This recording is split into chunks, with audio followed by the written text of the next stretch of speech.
Здравствуйте, уважаемые телезрители! В эфире программа «Беседы у камина». Нашу программу я хотела бы начать словами Льва Николаевича Толстого. Великий писатель говорил, что цель нашей жизни – претворение зла в доброту и проявление во всем любви и милосердия.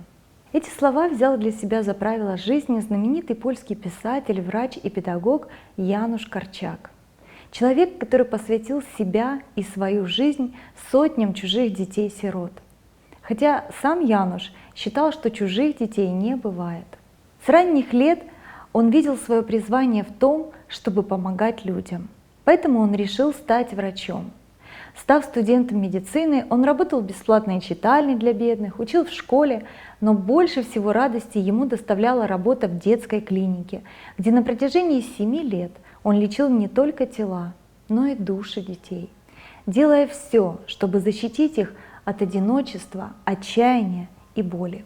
В возрасте 34 лет Януш основал дом для сирот. С каждым годом работы он все больше убеждался, что причиной детских страданий и даже детской заболеваемости является одно – непонимание.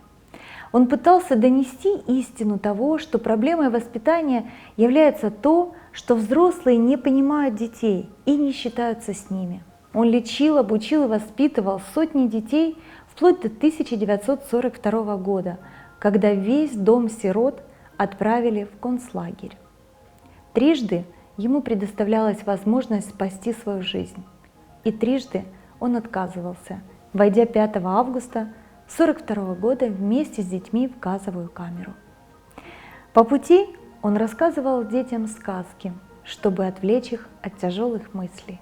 Своей посвященной жизни, детям и работе Януш Корчак заслужил не только уважение на многие века вперед, как педагог, но и явился образцом милосердия и любви для всех нас. Возможно, сегодня вы задаете себе вопрос, что я могу сделать для других людей, в чем может быть проявлено мое милосердие и любовь? Поверьте, ответы приходят к тем, кто их хочет услышать.